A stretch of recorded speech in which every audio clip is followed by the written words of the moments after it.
Hello and welcome to the 49ers First and 10 podcast presented by Cisco.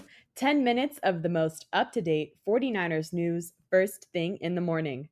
I'm your host, Brianna McDonald, and joining me is 49ers team reporter Lindsay Polares and special guest New York Jets team reporter Caroline Hendershot. Caroline, thanks for joining us today. Oh my gosh, thanks for having me on. I'm so excited. Yeah, we've got a lot to cover heading into this Monday Night Football season opening matchup.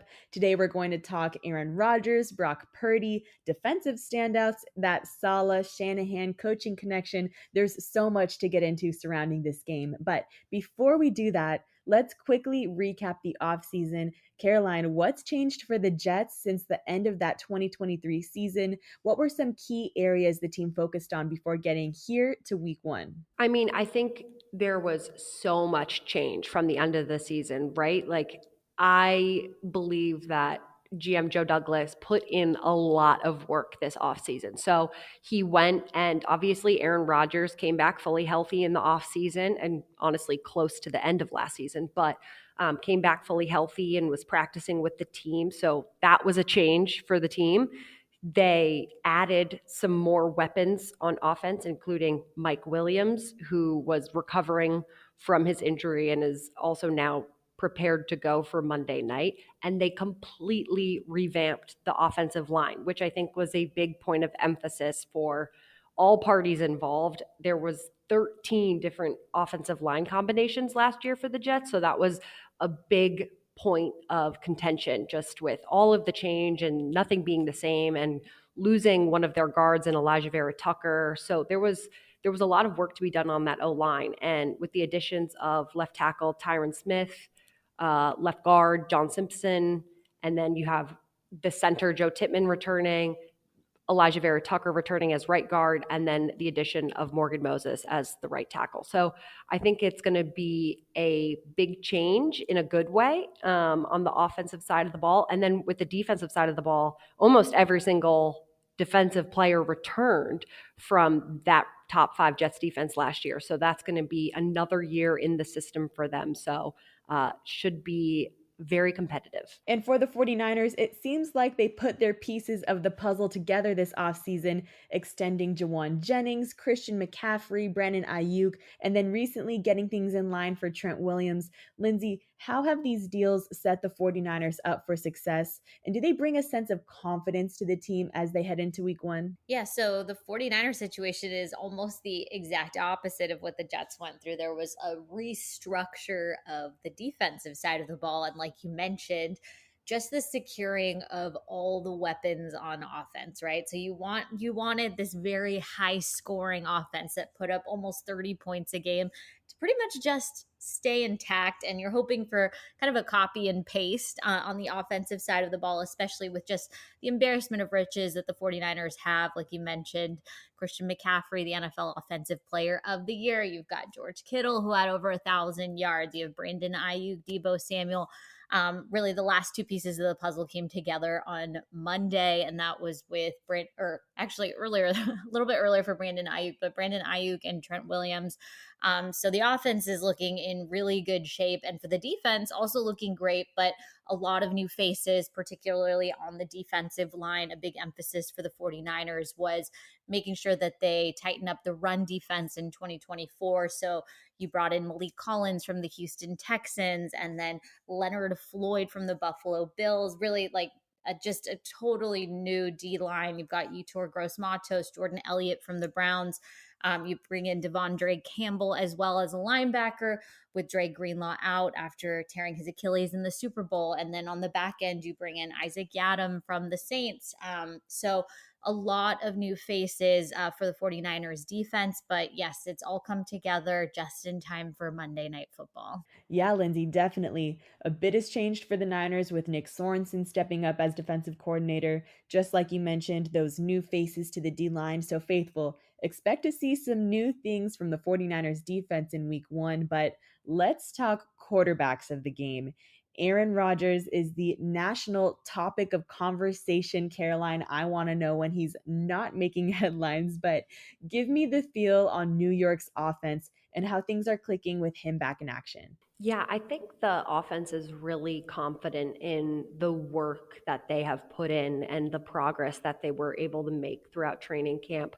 I've heard kind of the same sentiment repeated in the locker room that, they're ready. They feel like they're in a really good place. And Aaron Rodgers was speaking to the media yesterday, and he was just kind of emphasizing that this team's ready to win and ready to win now. So I think that the offense is excited about finally getting back on the field with all of its pieces, almost everyone fully healthy. So I think everyone's just kind of little itching to get on the field. Now, for the Niners, a big storyline in the Bay during training camp was Brock Purdy's first full offseason with the team. Now that we've arrived to week 1, Lindsay, what are some things you're looking to see in a year 3 version of Brock Purdy? You just want to see a completely healthy Brock Purdy in the offseason translate over to the regular season. Obviously Brock Purdy was coming back from a torn UCL at the end of that 2022 season. I mean, you couldn't really tell, right, last year, because just finished top 5 in almost every statistical category. And then the 49ers offense, like I said earlier, was scoring almost 30 points a game in the regular season. So just a tremendous efficiency we saw from Brock Purdy. I think one of the big topics of the offseason was that Brock really honed in on taking care of his body, because he had the opportunity to do so for his first time as the 49ers starter. So he put on a little muscle. And you just want to see him take that natural progression from year 2 to year 3. This has been the most normal year, I would say, of his NFL career, just because that injury was so significant.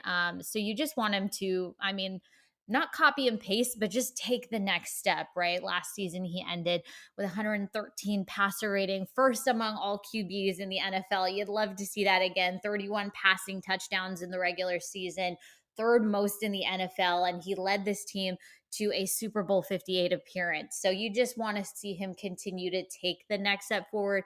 He has all pieces around him to do so. So again, just we want to see more of the same. Now, I want to shine a light on the defensive side of the ball. Caroline, you spoke about that defensive retention for the Jets at the top of the podcast, but what is it that stands out to you about this year's Jets defense? I think that they just had another year in the system, right? So everyone felt more comfortable last season. It showed on tape with just kind of how successful they were in limiting other teams. And I think that having almost every single player return, minus a few here and there, is probably the key for this defense. You don't usually get all of your main pieces back. So you still have the 2-time All-Pro and Pro Bowler Sauce Gardner. You still have CJ Mosley, who's a captain and a staple of this, not only linebacker room, but the defense as a whole. You have Quincy Williams, who's coming off an All-Pro season. You have his brother Quinnen Williams on the D-line. So, and then, not to mention Jermaine Johnson, who took a huge step last year and is just ready to continue taking that big step. So I think having all of those pieces return is like the biggest key for the Jets. And I think maybe one of the other exciting aspects to it is how good they were last year, but how much they all believe there's more work to be done. So just knowing that their ceiling isn't nearly what it could be is just kind of maybe the icing on the cake for this entire situation. So I think they're going to try and limit this really talented 49ers offense to as little points as they possibly can. Plus, we've got that head coach connection going on in this primetime game with Robert Saleh's history as the 49ers defensive coordinator alongside Kyle Shanahan. Caroline, has Saleh shared any insight about his relationship with Shanahan? There's so many connections in this game, whether it's Breece Hall and Brock Purdy being on the same college team, whether it's Javon Kinlaw coming over from the 49ers, whether it's the coaches. There's just so much into this game that the storylines are so rich. But, he just shared earlier this week, Robert Saleh, how impressive Kyle Shanahan is as a coach, and just what he's able to make happen on the football field is so difficult. So he had nothing but good things to say about him. So I think that is going to be an even bigger challenge, just knowing the dynamic of the relationship, how much time they spent together, how their minds work probably very similarly, and not to mention how the big comparison to the Jets defense was the San Francisco 49ers style of defense. Yeah, and it goes both ways. Shanahan knows Saleh just as well. Lindsay, how do you think that familiarity could influence Kyle's approach to a Saleh-led defense? I think it's just kind of echoing what Caroline said. It just feels very familiar, right? They do likely think very similarly. I think it's going to be a really exciting matchup. What I really enjoyed hearing, actually, speaking to this familiarity topic, is just how the players on the defense, Nick Bosa, Fred Warner in particular, were talking about how influential Robert Saleh was on their careers very early. And, just knowing each other's style of play. Nick Bosa, remembers that Saleh had a huge hand in bringing him to San Francisco. Fred Warner was giving him a shout out for giving him the nod as the Mike linebacker in his rookie season. So there's definitely a familiarity there, and I think it just adds like another layer to this primetime Monday Night Football matchup. Now, let's get a quick look at health status. Caroline, are there any notable injuries that could impact the Jets' performance in this game? I don't think there's really any notable injuries from any of the starters. I think the one person, obviously, to watch will be wide receiver Mike Williams. While he is healthy to go for week 1, it's more so his workload. So I think they're just going to be very strategic and monitor how they actually use him throughout the game. So don't know how much we'll see of him or how little we'll see of him, but it will be determined on how he's feeling, how the coaches think he's performing, what his body can handle. So I think there's just a lot of factors that go into that, but that's really the only person to watch. And Lindsay, what's the latest regarding injuries to the 49ers? Yeah, so no injuries that we should be too worried about. If anything, I actually want to say that Christian McCaffrey being limited in practice yesterday, fans out there, don't worry a ton about that. It was an Achilles and I believe, yes, Achilles and calf injury. And we heard from John Lynch on KNBR earlier that he should be good to go for Monday Night Football. He feels confident in him. So I just want to actually put people's mind at ease there. And then we had Aaron Banks, who suffered a broken pinky over the course of the preseason. He was limited in practice. So these are actually positive signs. So I think, those mostly good news actually on the injury front. And finally, as we wrap up today's episode, Caroline, which matchup are you most excited to watch in this contest? Oh man, I just feel like there are so many, whether it's direct matchups or kind of indirect matchups to be aware of going into this game. It's going to be truly one for the books. So I hope the performance really lives up to the Monday Night Football hype. But I'm going to cheat. I'm going to give you 2. I'm watching, not going head to head right against each other, but Christian McCaffrey and Breece Hall, both really powerful running backs. I want to see how each one does against the opposing defense. And I know that it's going to be in the back of each of their minds, I'm sure, just of, maybe who's getting the better edge on each other and who's picking up more yards. So I think that one's a fun one to watch. And then maybe a less obvious one, a name that San Francisco 49er fans are familiar with, Javon Kinlaw. He came to the Jets defensive line this offseason, and he added 30 pounds of lean muscle to his frame, which, let me tell you, I don't know how he did that, but now he's around 330, he was saying he's weighing in at. So not only is there going to be a little bit of added emotion for him playing against his former team in his former stadium, but I do think that he is going to be at a different level this season just because of his weight gain, he was explaining his increased flexibility has improved his rate of play a lot. So I'm just excited for his performance and maybe how how that can help Quinnen Williams maybe not get double teamed as much. So that should be exciting. We and the faithful know Javon Kinlaw pretty well, so that should be very interesting. But Lindsay, do you have a key matchup for this game? Oh my gosh, there's a ton to choose from.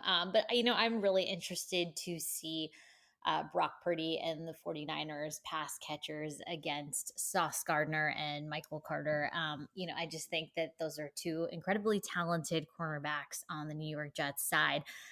Both of them allowed less than 300 yards in coverage in 2023. And then obviously we know how high powered the 49ers offense was. So excited to see that play out on the field. But there's just so many good matchups in this one. So I know it's going to be a good one. A lot to look out for on Monday night, but faithful, that will do it for today. Caroline, thank you so much for joining us. Subscribe to First and 10 presented by Cisco for more 49ers updates and turn on the notifications for any breaking news, Move the Chains episodes. Thanks for tuning in.